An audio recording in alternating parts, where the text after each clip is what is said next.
If you're able-bodied and listening to this, you can get a $25,000 health insurance policy for $4 a month.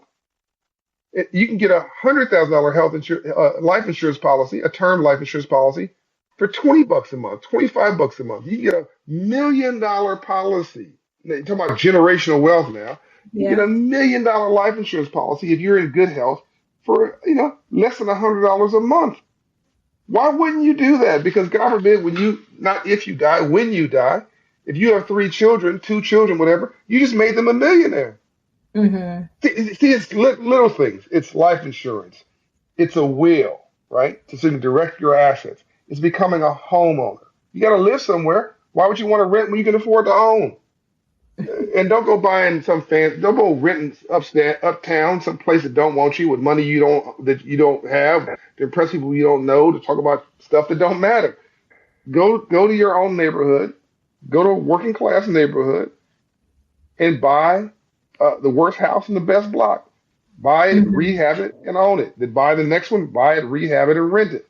You do that 3 months, you'll be a millionaire. You're listening to the Black to Business Podcast, an educational podcast providing Black entrepreneurs with the tools and resources to start and grow their businesses. We chat with vetted Black entrepreneurs, thought leaders, and business owners as they provide tips and resources to help take your business to the next level. I'm your host, Monique T. Marshall. Welcome back to another episode of the Black to Business Podcast. I'm your host, Monique T. Marshall, and today we are delving into a crucial aspect of business that really oftentimes goes unnoticed, and that is financial literacy. Now, it's the key ingredient that can elevate your business pursuits, and we are joined by the remarkable John Hope Bryant, who has dedicated himself to champion this cause. I am so excited because this episode is, as you all know, we just celebrated our 200th episode, and we have been coming with some heavy hitters since, Black to Business always has heavy hitters. And this is truly extra special because John has been doing the work for years. He is the founder of Operation Hope, Inc., which is the largest nonprofit provider of financial literacy and economic empowerment services in the United States. And he's also the author of Financial Literacy for All. John's contributions have truly reshaped the way we view economic empowerment worldwide. He's been in the game for years, and we're thrilled to have him kick off our Black Men Who Lead series, where we feature Black men leading in business and community every June on the podcast. So for the entire month, we are dedicating each weekly episode exclusively to showcasing the inspiring stories and expertise of influential Black men. And we're so glad to have him as the first episode of June. So John has been acknowledged by 5 former presidents and have served as an advisor to 3 sitting U.S. presidents from different political parties. Bryant's unwavering dedication has garnered numerous awards and citations, including the prestigious Oprah Winfrey's Use Your Life Award and the John Sherman Award for Excellence in Financial Education from the U.S. Department of Treasury. So today you'll have the chance to tap into his wealth of knowledge, gaining insights on navigating the complexities of finance, breaking free from the cycles of financial adversity, and really uncovering the profound impact of financial literacy as a civil rights issue. So I'm going to let you know now, prepare to be inspired by John's journey. He talks about his journey from South Central LA to becoming a globally recognized advocate for financial literacy for all. So get ready to uncover the secrets to building generational wealth and really mastering the principles of free enterprise, all while we're even touching on prioritizing your well-being. So let's get into it. John, welcome to the Black to Business podcast. I must say it is an honor to have you here. So welcome to this show. My pleasure.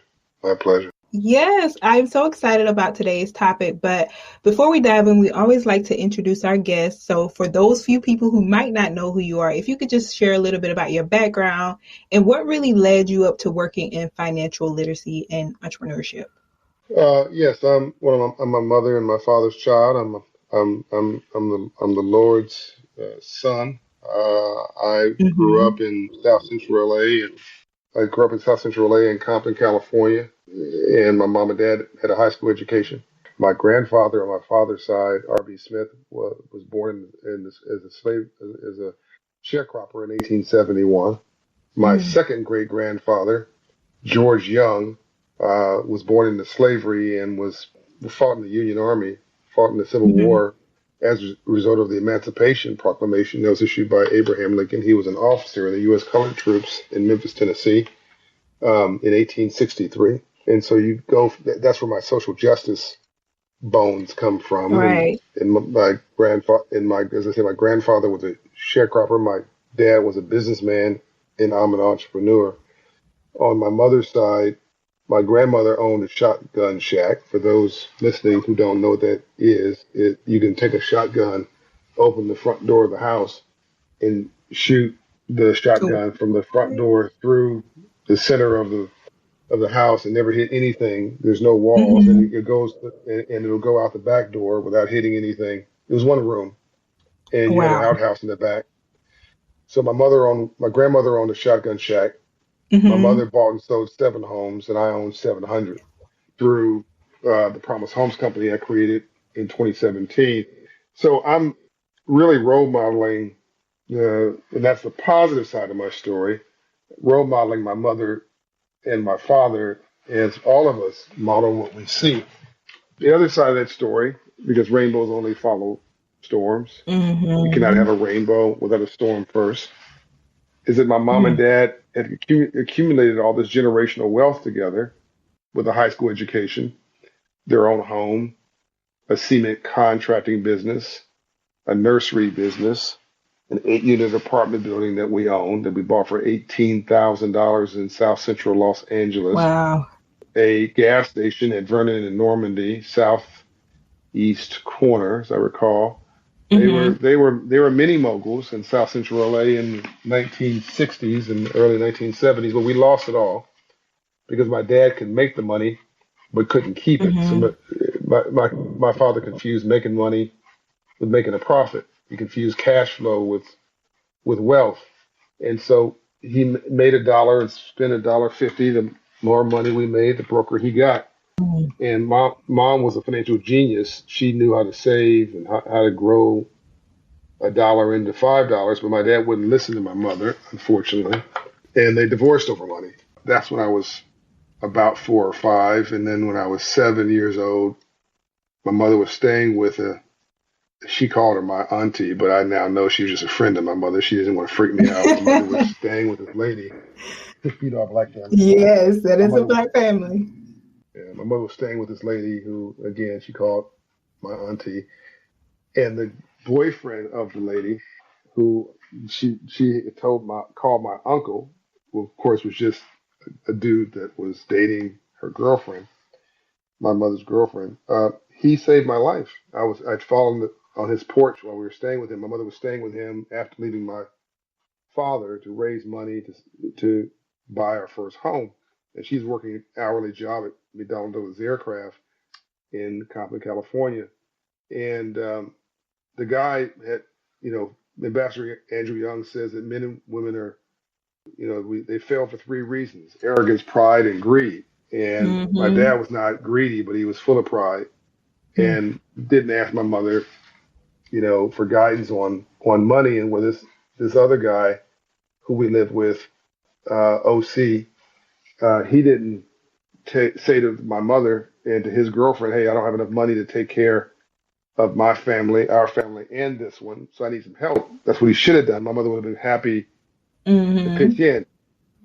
So anyway, I fell on this guy's porch when I was playing out front and swallowing my tongue. He cleared my throat passage and saved my life. So I'm like idolizing this guy. He saved my life. Couldn't wait for him to get home every day.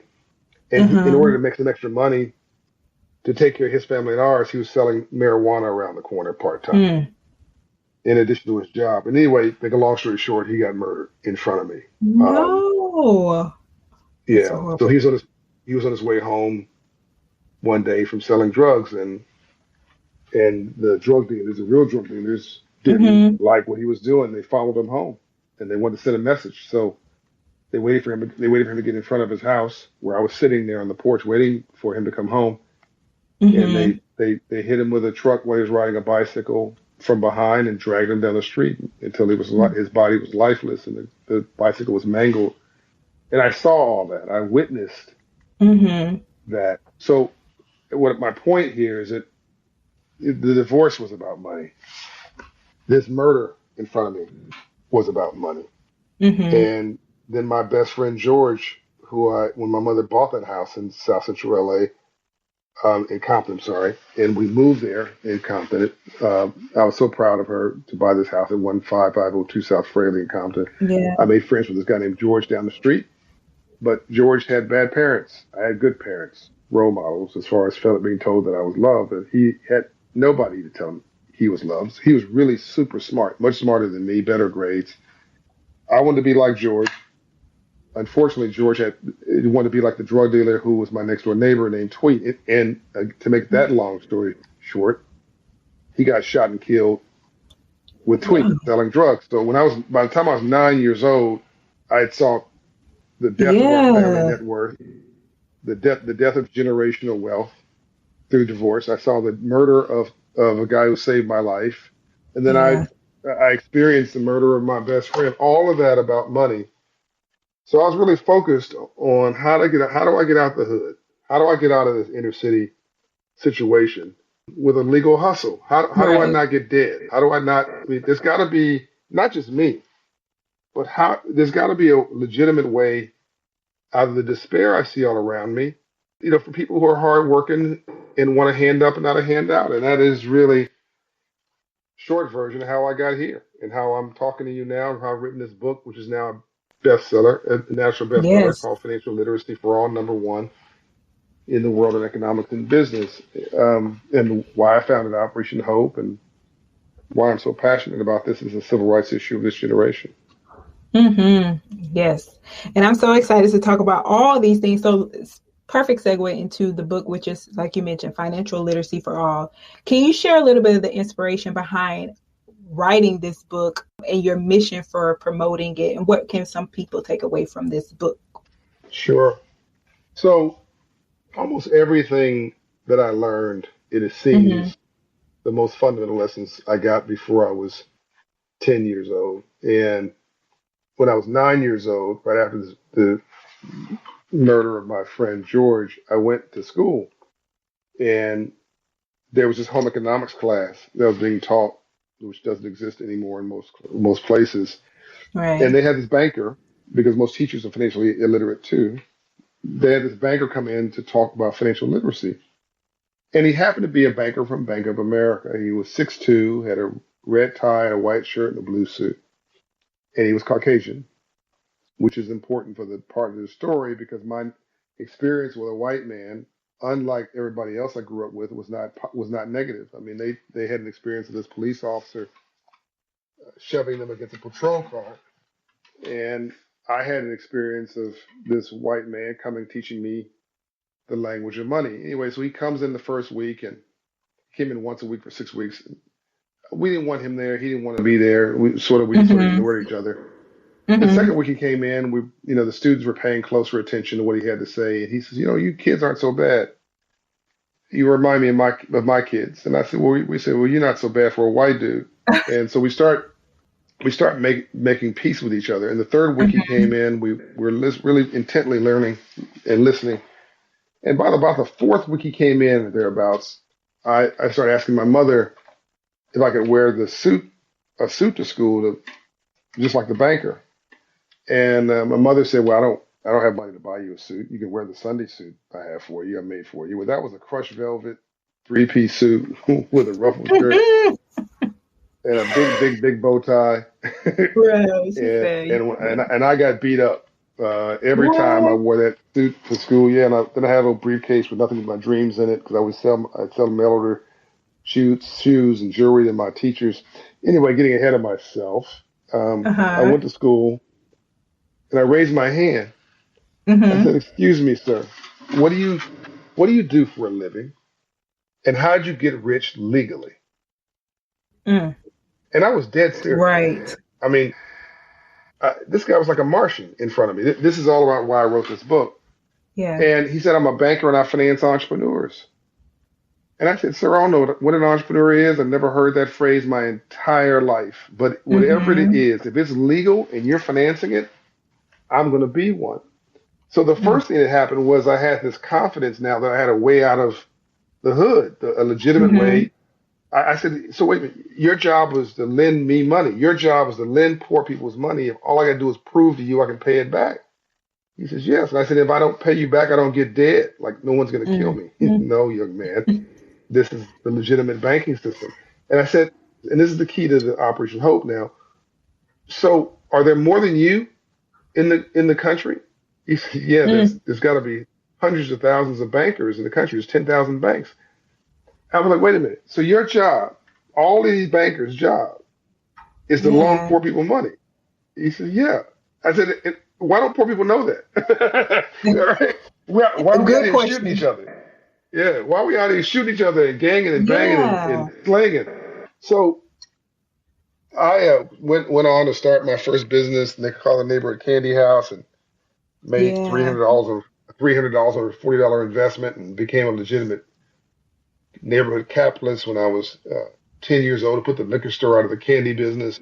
So my Wait, confidence you went through made the roof $300 as a on a kid selling candy? $40 investment. What? Uh, Okay, you were I made made, for it. for, yeah, I made $300 on a $40 investment. Yes. My mother loaned me the money, made me pay her back because she said life is tough, Right. and put the liquor store out of the candy business. So my mother had Mm. given me self-esteem, but this experience of succeeding in the free enterprise system gave me confidence. Yes. And if you look at what Operation Hope is doing now, it's teaching the entire community, coaching them up, teaching them how to get bank qualified, just like I have become, is teaching, getting credit scores up, getting debt down, getting savings up. So the banker will say yes when you want to buy a home or you want to start a business or you have some dream, you can access the capital markets at prime rates to do it. But I realized I couldn't reach everybody. And so one of the Mm-hmm. reasons I wanted to write the book was I wanted every library and every public schoolhouse to have a manual. I wanted an instruction manual, curriculum. I wanted every family that's starting out, people graduating from high school and college, people starting Mm-hmm. out from their first family, to be able to sit down every Thursday or every Tuesday and have a little family meeting with my book and open it up and read a little bit together and talk about that and have a little family meeting around the kitchen table and hopefully a meal together as we used to do, Yeah. talk about money and demystify it. But I also believe that spiritually and socially that this is the civil rights issue of this generation. Yes.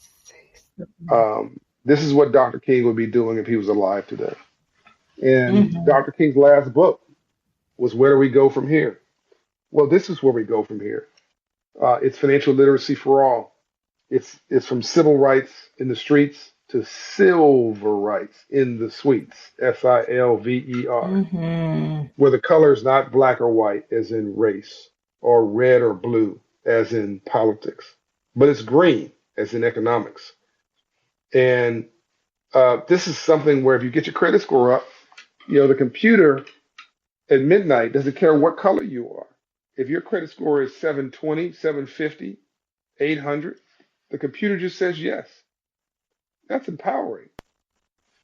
Mm-hmm. And this book is a instruction manual for the prosperity and the economic inclusion, financial engagement, and, and health of hopefully an entire generation. And it's already a business bestseller, but I really want to make it a mainstream Yeah. bestseller. I want to make it so that everybody has access to what I learned and what changed my life. So that's why I wrote it. It is that we're already Operation Hope is the largest financial literacy coaching organization in America, but we can't get to everybody directly. Mm-hmm. Yeah. I love that. And John, I'm so glad one, you shared your story and also just the work that you are doing. And on the Black to Business podcast, we like to break it down. So this conversation is all about cultivating success in Black entrepreneurship through financial literacy. So breaking it down for us means first understanding what financial literacy is. So what would you say to someone if they ask you, what is financial literacy and why does it matter for individuals, especially as entrepreneurs and Black entrepreneurs, to understand this? It's financial literacy is dignity Mm-hmm. because we live in a free enterprise democracy. And to quote Ambassador Andrew Young, who was on that balcony when Dr. King was assassinated in 1968, April 4th, I believe it was, or April 8th. I know Lincoln and Dr. King were both assassinated on in the same month of April. Um, to quote Ambassador Andrew Young, to live in a system of free enterprise and Mm-hmm. not to understand the rules of free enterprise must be the very definition of slavery. Mm. And so if you don't know better, you can't do better. But when you wake up in the morning, if your day's not about God or love, your day's about money. I mean, what's the number one cause of divorce? Money. What's the number one cause of domestic abuse? Money. What's the number one reason for heart attacks? Stress. What's the number one reason for stress? Money.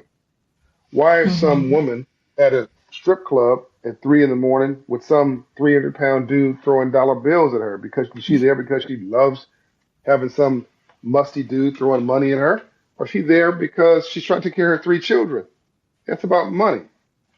So that your entire interaction during your day is really, again, it's largely about money. Why is you think a drug dealer or a gangster gets up in the morning and says, "Ooh, let me be a horrible person. Let me Mm-hmm. sell death to my own community." They're trying to make some money, legitimately, illegitimately. They're trying to figure out how to turn their hustle into a career, until a pathway forward. And Yeah. most people don't know what they don't know. There's an old Southern saying: "No matter how much I love you, my son or my daughter, if I don't have wisdom, all I can give you is my own ignorance." That's powerful. So out of love, Yeah. we pass down bad habits from generation to generation. Out of love, we pass down bad habits from generation to generations. People will love you, but they don't. uh, If you hang around 9 broke people, you'll be the 10th. Yep. You can't give what you don't have. And we've been experts at civil rights in the Black community, not silver rights. Mm-hmm. We are experts at what we're against. We're against racism, police brutality. We're against oppression. There's a lot of things we know what we're against, but we don't need red lights right now. We need more rooms in the country with green lights, access to internships, access to apprenticeships, access to careers and opportunities, Yes. access to jobs, access to capital, access to business formation, access to venture capital, access to C-suites where the wealthy people live, access to country clubs where they hang out, access to private clubs where they cultivate relationships. We have got to cultivate a new type of relationship with money and each other, because this country is the superpower in the world, but it's also the largest economy in the world. And Black people, other than poor whites and Native American Indians, out of hundreds of ethnic groups in America, Black people, African Americans, are the only group not to use not have the ones not to use the free enterprise system to set them free. Everybody else has done it. Mm-hmm. Everybody else has used the free enterprise and capitalist system to set them free. We've tried to use government almost exclusively. Well, government can protect you, but government can't make you rich, not legally. You go to jail for that. Yes. Try to use the government to make you rich, you go to jail. So, this is, I just think the work that Dr. King would be doing if he was alive today. Andrew Young, Ambassador Andrew Young, is my mentor, is our global spokesman, and used what he learned from Dr. King to build the 10th largest economy in the American South, which is the city of Atlanta, the only international city in the South. really the black mecca, arguably, in the world is Yes, Atlanta, Georgia.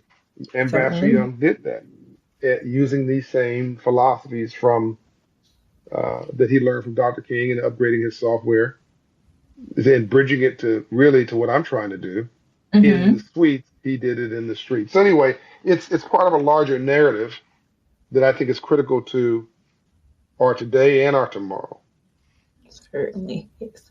And so one of the things you also mentioned is capitalism. So some people view capitalism negatively, citing issues like wealth inequality and exploitation. So how do you respond to these criticism, and why do you believe capitalism can be a force for a positive change? I think that there's good capitalism and bad capitalism. Mm-hmm. Bad capitalism was slavery. Bad capitalism is where I benefit and you pay a price for it. Good capitalism is where I benefit and you benefit more.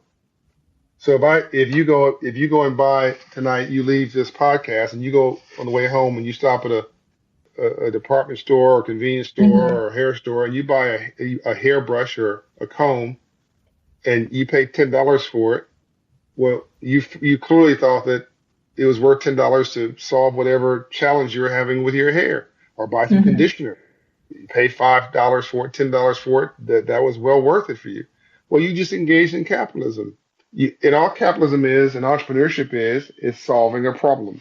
It's an exchange of goods and services and resources that's tied to a value proposition. Where the people who say they don't like Mm-hmm. capitalism are capitalists. So if somebody's listening to Mm. this podcast, you're Yes. listening to it on your iPhone or on your Android or on some recording device that you bought. The Yeah. government didn't issue it to you. You're listening to it in your car, which you're paying for. You're listening to it in your house, which you are paying for. And you're paying for it because you were compensated probably through a job, which means you use your human capital. Follow me now. Mm-hmm. Use your capital as a human being, your talent, and you traded that talent in exchange for a paycheck. That was you using human capital and engaging in capitalism as an employee. So you can be an hourly worker, you can be Mm-hmm. a gig worker, hourly worker. You can be an hourly worker. You can be a structured employee, 9 to 5. You can be a salaried employee. You can be a career uh, executive. You can be a C-suite executive. You can be a business person. You can be an entrepreneur. All that's capitalism. It's just that one has less risk, the gig worker, more flexibility, less risk and and more flexibility, but you're going to be paid the least. 36% of this country are gig workers, probably a large percentage of people of color, gig Mm-hmm. workers. But that's not, there's no career in that. But as you go farther up this ladder, it's more risk. What I do is entrepreneurship, probably the highest level of risk, highest level of return. So we're all living in a capitalist system. So it's sort of ridiculous. It's like saying I want to drive a car but never bothered to get a driver's license or take a driver's test. We're all engaging in this system 24 hours a day, but yet we're arguing about whether we want to engage in this system. No, Mm-hmm. what you don't want to do is to be broke. I'll say this a different way, but I'm gonna say it bluntly. Okay. Even even if you want to distribute money like a socialist, you must first collect it like a capitalist. Hmm. So First, what black people need is a black Jewish business plan. what is that? What is that? Tell me more. Mean that Jews were discriminated against since the beginning of time. I mean, Mm-hmm. Jesus was Jewish. Mm-hmm. That's a whole nother conversation. But blacks were discriminated. Jews were discriminated. It's Europe. They couldn't own land. That's why they became financiers. Because they couldn't actually own property, so they learned to lend against property and so on and so forth. And that allowed them to ultimately own the property they were financing and so on and so forth. But they had to learn these different trades because they were discriminated against. But they understood that the only way to carve around the discrimination was ownership. And so there's Mm-hmm. only there's only today 15 million Jews in the world of 8 billion people. But look at the respect and credibility they have. Even while people might resent them, they have to respect them. I'd rather you respect me and learn to like me than like me and never respect me. So, we may be the talent on a record, but maybe my Jewish brothers and sisters own the record company. I don't want to bounce a basketball. I want to own the basketball production company. I want to own the basketball team. I don't want to rock a mic on the stage. I want to rent the mics on the stage. Yes, I don't want exactly. to, I don't want to hit the baseball. I want to own the baseball mat production company. And I want to own the vending company that sells hot dogs and hamburgers inside of the stadium. I want to own the sanitation company and janitorial company that cleans the stadium. Mm-hmm. I want to, it's a mindset shift, right? Yes. From a surviving mindset and victimization, which means clearly we've been victimized. There's no question about that. Clearly Mm-hmm. we've been targeted. But you don't have to be a victim, even though somebody is victimizing you. I'd much rather be the person writing the check than just simply cashing it. So the Yes. civil rights movement, first Reconstruction was about basic freedom, Mm-hmm. Civil War. Second Reconstruction was about access, access to jobs, access to a polling booth, access to public facilities. That's the civil rights movement. We've already talked about that. Dr. Dorothy Height, uh, Ambassador Andrew Young, Dr. King, Mm-hmm. all these heroes and sheroes, Coretta Scott King, who fought for that access. The third Reconstruction, post George Floyd, is about opportunity for all, ownership. So again, Yes. from cashing the check to writing it. So I just think this is a silly conversation for people to say they hate capitalism or don't want to reject capitalism. I mean, I, I, you're not talking on a government phone. You paid for it. You're not sleeping on a government pillow. You paid for it. Like and the government Yeah. gets their money from us. By the way, this is the real irony: is that the government has no resources unless people who earn money through free enterprise Mm-hmm. and pay into the tax system, thus funding the government. Without us, the government has nothing. So we're sort of Yeah. trying to reject air. You're trying to reject breathing. you're try, you're trying to reject the sidewalk you're walking on. It's sort of it's a pointless conversation. Well, You I got to think, master it. yeah, and I think conversations like this, also that perspective, and then breaking it down in education, because sometimes people parrot what they've been told. So it's about what do you know, educating yourselves, and then also, of course, listening to people like you who do have that knowledge. And speaking of, like you mentioned, like we are talking about financial literacy being a civil rights issue. I want to talk about how Operation Hope is working towards leveling this playing field through inclusive capitalism. So, what are some of the things that you all are doing? Well, inclusive capitalism, I think, is pretty much the entire ball game. That Mm-hmm. takes the good capitalist approach, where I do well and you do better, right? I succeed. I do. I'm making a dollar and you're getting a Right. real benefit to yourself. Inclusive capitalism is repairing the ladder of prosperity Mm-hmm. so that black people and others don't resent the rich. I mean, you have a lot of people you hear today, Yes. they say, I hate rich people. Yes. Certainly. No, you don't. Yeah. No, you don't. They hate rich people until they become rich. Mm-hmm. What they hate is a gamed system. They hate a system designed for them not to succeed. And so you start to feel that no matter how hard I work, I can't get ahead. This guy over here is not as smart as me and not as wise as me and not as hardworking as me, but that person is filthy rich and I'm poor. So the system must be Mm-hmm. rigged and thus I hate it. Okay, you have a reason to hate that. I'm with you on that. So what Operation Hope is doing is reversing that. Yes. We've directed $4.5 billion of capital in the last 30 years, probably most of that in the last 15 years, to create homeowners. 41 to 43% of black people own a home today. The easiest way to Mm-hmm. build wealth in America is home ownership. So we're providing access to home ownership with prime capital, prime rates, prime access to prime financing at the best banks in the country. We're helping to raise your credit score 54 points in 6 months, 100 points in 12 months to 24 months. We're lowering your debt by $3,800 in 6 months. We're increasing your Mm-hmm. savings $2,000 for somebody making $48,000 a year. That's a transformational in their life. So now Right. that helps get the bank out of the no business. I'm so sorry, we're declining you for a loan. The answer to your application for home ownership, for small business, for consumer loan, for credit card, for line of credit, the answer is just no. I'm sorry, you don't approve. You're not approved. Get the bank out of the no business and get them back into the yes business because the bank Mm-hmm. can't profit unless they say yes to a loan, right? So people say, oh, the bank is racist. Well, in 1920, the bank was racist because the bank was owned by the Joseph family or the whatever family in that little small town. And probably they were racist. It was one shareholder. But today I own Wells Fargo.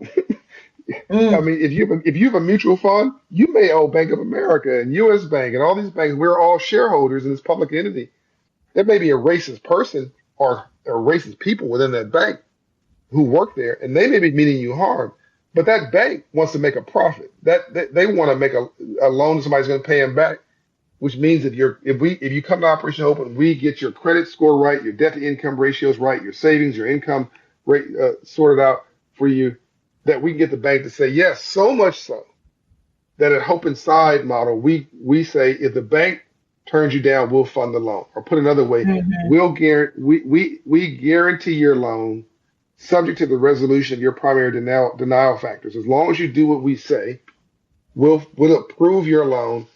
Even if the bank doesn't approve it, we will fund it. But in $4.5 billion worth of approvals, we've never had to write a check because the bank always funds the loan. So that's a big part of our portfolio. Then we have 1 million Black Business Initiative, 1MBB, Mm-hmm. which is a $130 million commitment from Shopify's founder, Toby Lutke, a friend of mine, after George Mm-hmm. Floyd's murder, create 1 million Black businesses in America. Well, we're already at 450,000 Black businesses created, nurtured, supported, advanced since George Floyd's murder because Toby and Shopify want customers. They want more Mm-hmm. customers who happen to be Black. And he's also doing the right thing.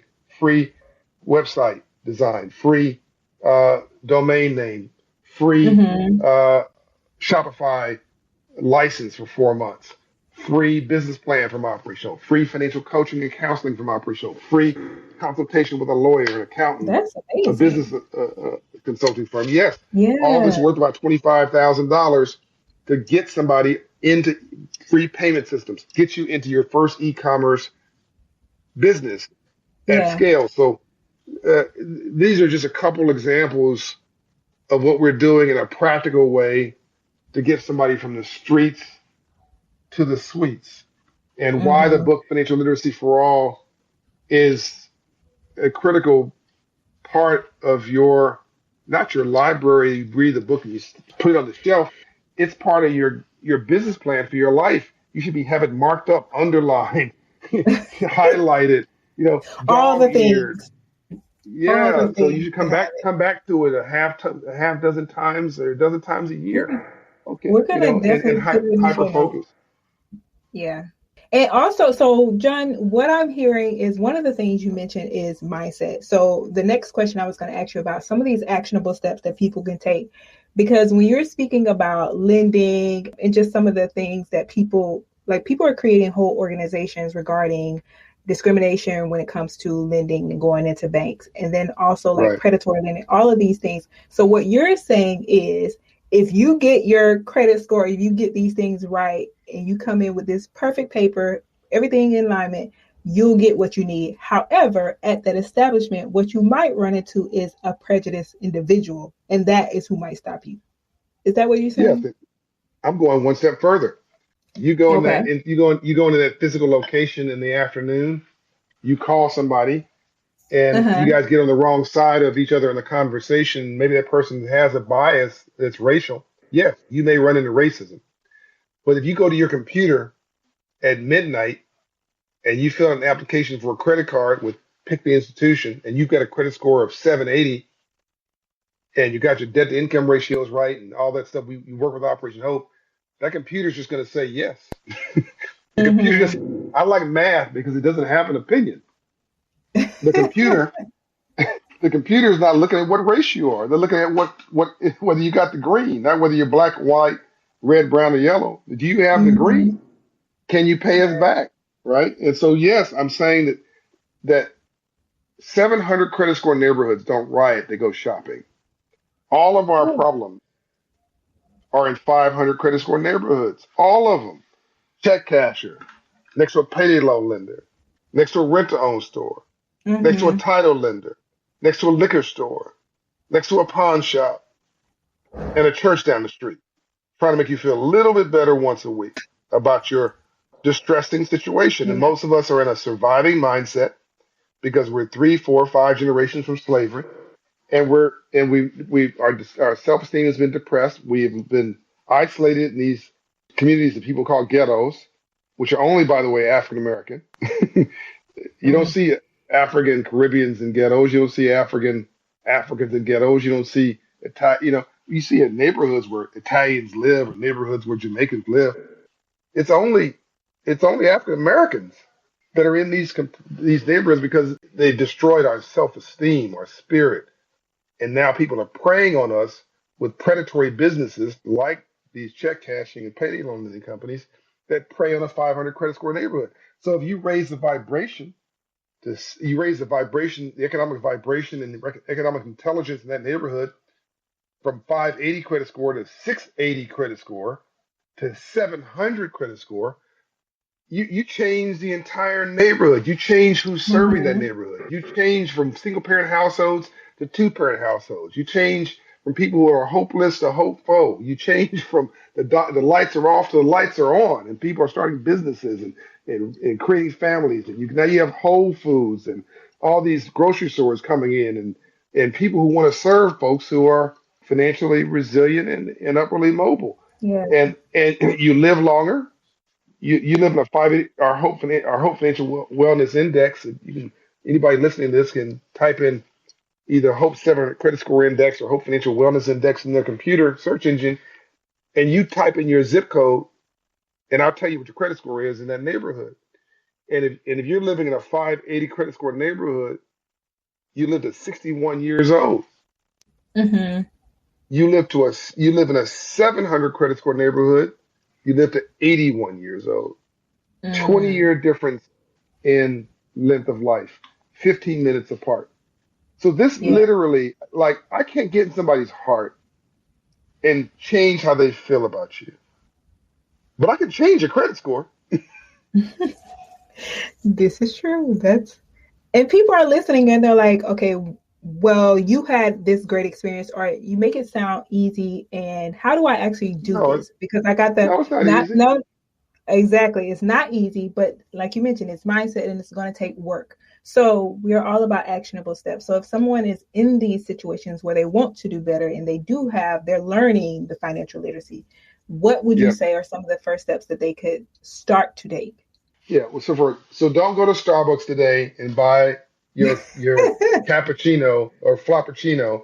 Go online or go to a black bookstore and Hmm. buy this book, Financial Literacy for All. Go to a black bookstore, a local bookstore, go to Amazon, go to Walmart, go to Barnes and Nobles, buy Financial Literacy for All for the same cost of going to get yourself a frappuccino. Hmm. Then download on your phone the Hope in Hand app. It's free.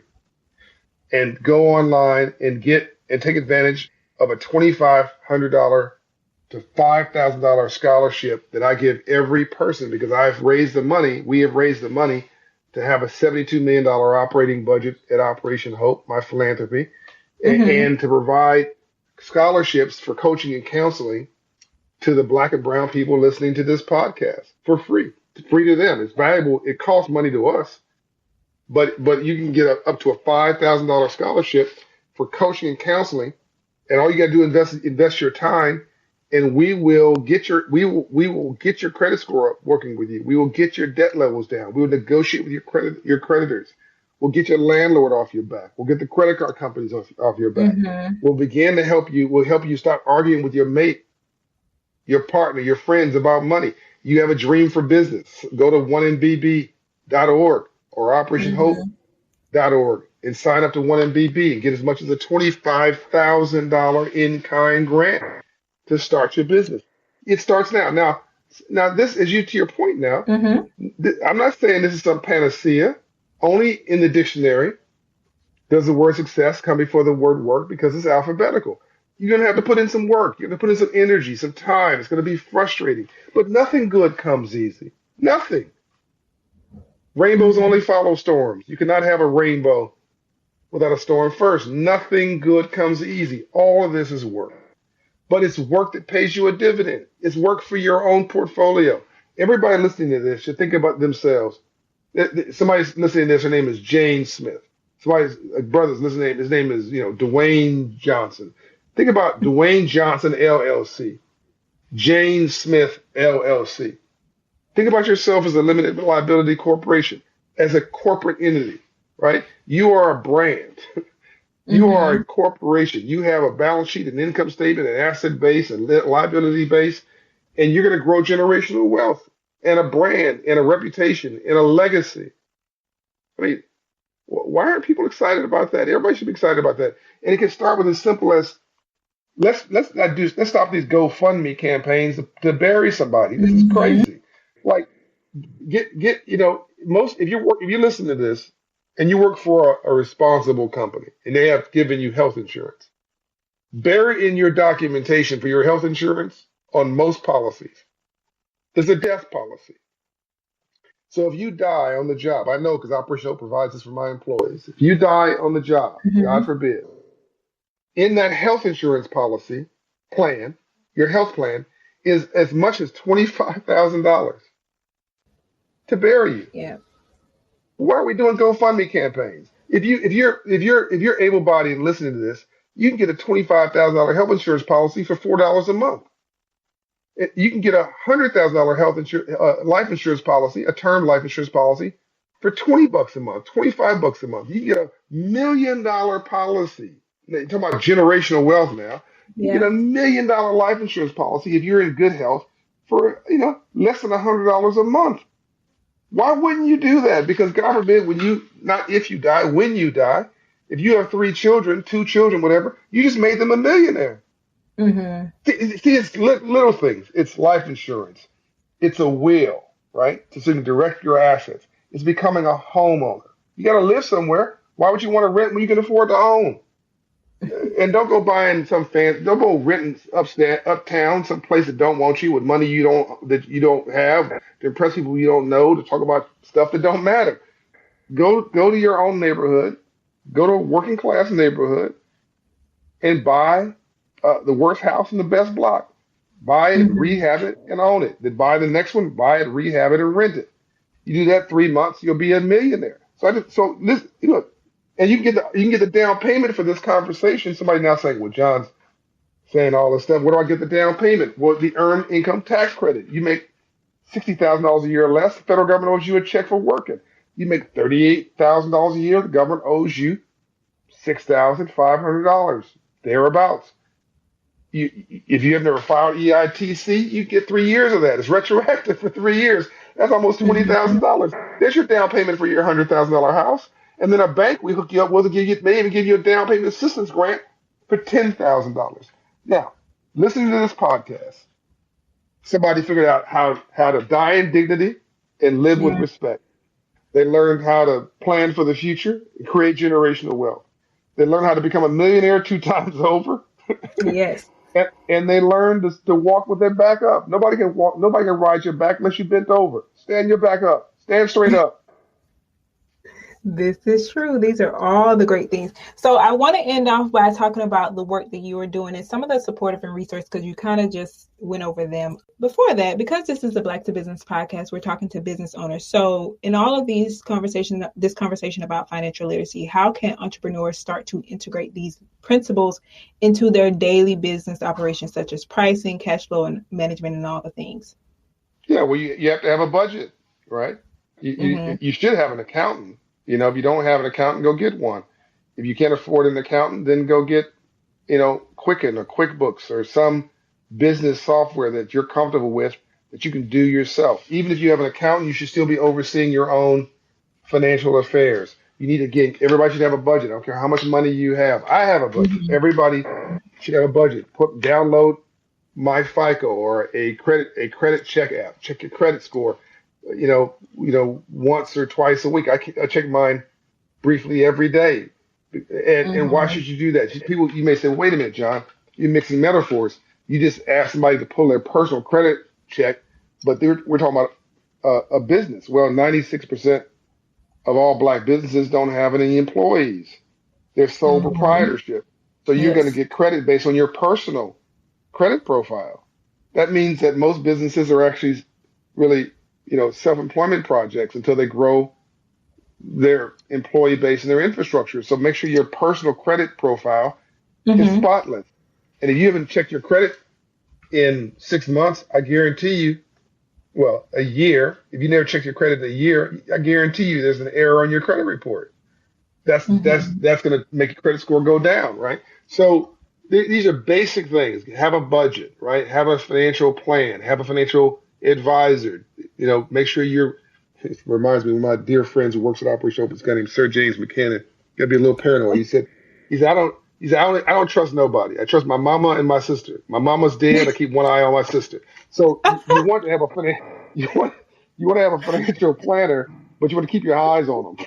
You want to have an Yes. accountant, but you want to keep your eyes on them. You want to have an accountant, a lawyer. One of my lawyers just showed up here, Steve Ryan, great guy. I don't need to keep my Mm-hmm. eyes on him, but you need to keep your eyes on your lawyer. Keep your eyes on everybody. You got to be paranoid because nobody washes rental cars. And then you got to have books and records, right? We had this guy come into Operation Hope, former drug dealer. I guess Mm-hmm. he had some money, no way to explain it, but fine. He wanted to start a restaurant. He'd ordered all these restaurant equipment. Ordered the stoves and all that stuff, and hadn't got around to a business plan. So he came in to see Operation Hope. We set him down. Said, look, it's not busyness, it's business. It's not ready, fire, aim. It's ready, aim, fire. Mm-hmm. Slow down. Let's do a business plan together. Everybody needs a business plan. And so we're doing this business plan. We said, where's your balance sheet? He said, what's a balance sheet? Mm-hmm. See, it's really basic. Like he had no idea what we were talking about. So Yes. you got to go back to basics, right? Mm-hmm. And again, I cover a lot of this in the book, Financial Literacy for All. If you're going to go to church, you need to read the Bible. You're going to run in business, you're going to run your life, you need a financial guidance a book, something like the Financial Literacy for All Mm-hmm. again, I want it dog-eared. When I see you in an airport, I don't want to see my book looking pristine. I want it all beat up. I want there to be markings on it. I want your kids to put crayon marks on it. I want to see underlines and circles and scratches and pages torn out. Yeah. Right? All the I want people things. passing this around. I want somebody to go into the copy store and try to, breach my copyright laws and make 100 copies of it, give it to all your friends. We got to make this movement sexy and Yes. cool, right? We've been making dumb sexy for way too long. We dumbed down and celebrated it. We got to make smart sexy again. That's what I want. Yes. And so, how can those who are interested in connecting with organizations like Operation Hope for support and resources do so? Go to operationhope.org, 1mbb.org, download the Hope in Hand app, call our 1-800 number, go to our social Mm-hmm. media accounts and follow at Operation Hope or at John Hope Bryant and or do both.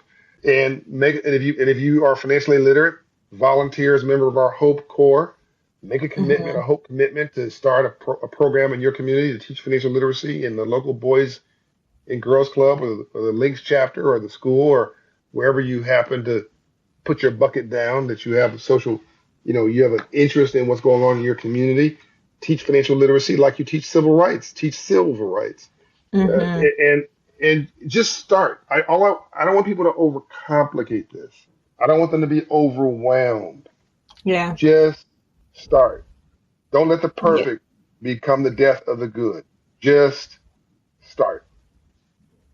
Wise words. And John, this is the Year of Our Black Men Who Lead initiative, which is focusing on the theme of work, life, and balance. So what are some of the tools, exercises, and or activities that you use to improve your workflow in your life? I sleep. uh, 8 hours, whenever, nine whenever I hours.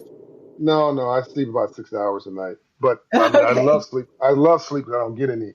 No, I work out every day. I get up in the morning, I take my AG1, which is the essential 75 essential vitamins and nutrients and probiotics that your body needs. I drink that as a shake every morning. I take my the only medicine I take is a half a blood pressure pill, and as I've gotten healthier, my hypertension is gone, my blood pressure has gone down closer to normal. Thank God. As I worked out, it's gotten closer to normal. Mm-hmm. I work out every morning, 15 minutes, push-ups, sit-ups, and stretches. You've got to stretch. Yes.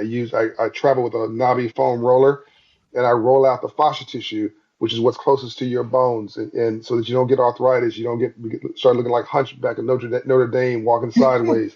You got to keep your body limber and loose, Yeah. and then watch what you eat. My wife Shacher is a wellness expert, and she says Mm-hmm. that staying healthy is and in shape is 75% what you put in your mouth and 25% working out.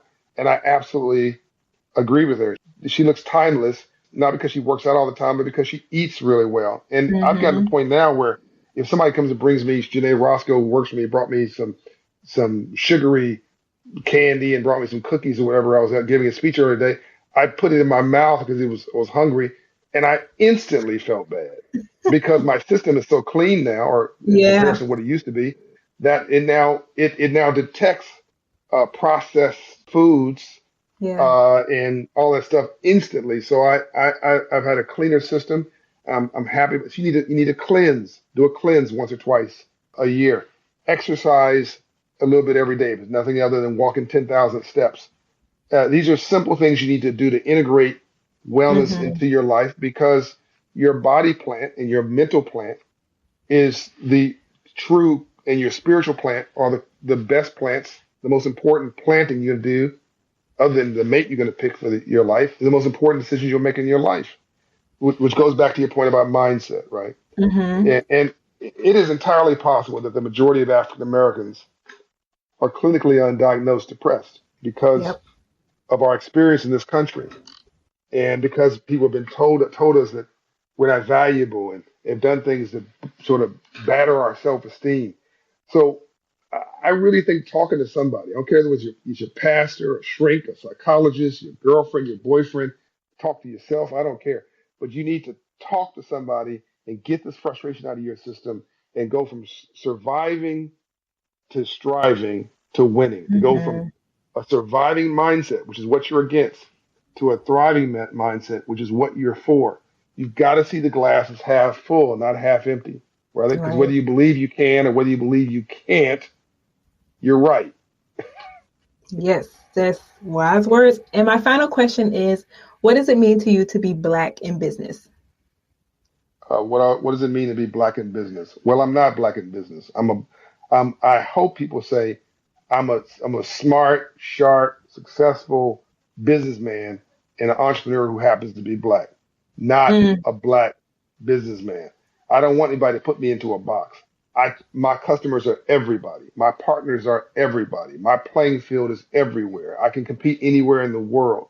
So no one says, you know, that's a white businessman or that's a Jewish or a Latino. It's, people succeed. Oh my God, there's Steve Jobs. Nobody says he's Jordanian. He's from Jordan. His father was from Jordan, the Middle East. So nobody says there's a Jordanian guy. Oh my God, there's Steve Jobs.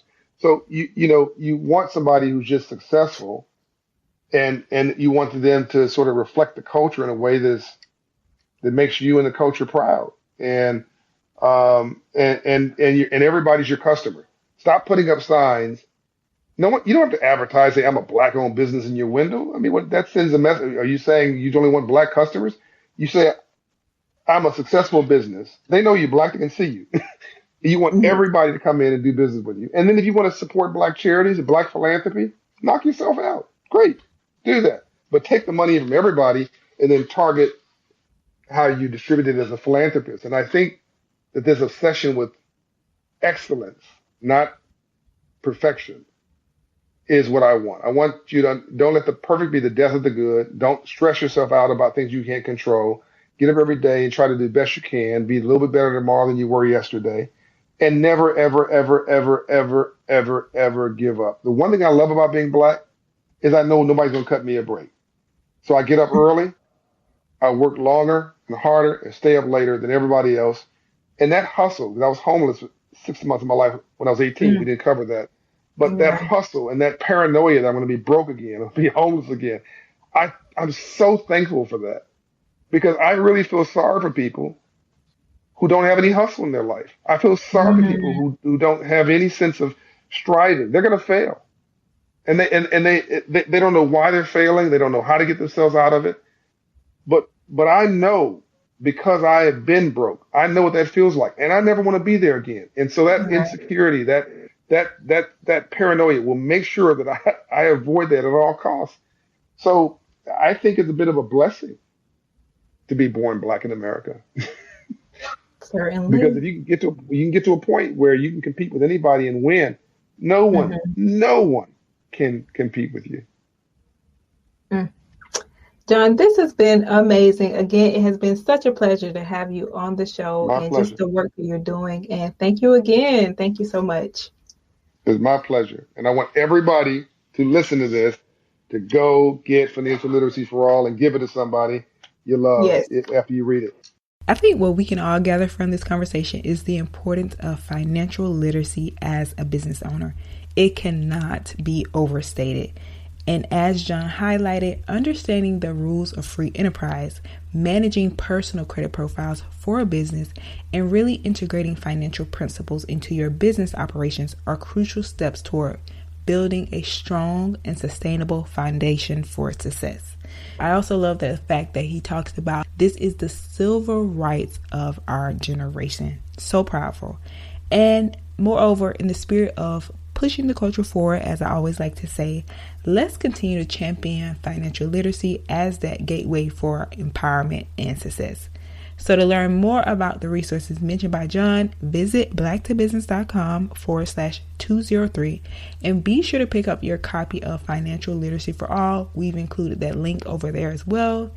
And I just want to thank you for being a dedicated listener to the Black to Business podcast. Please share this episode with a friend who can benefit as well. And join us again next week for an amazing episode. As we talked about, for the entire month of June, we're highlighting Black men leading in business and community. So be sure to tune in next week. But until then, keep pushing the culture forward. Later.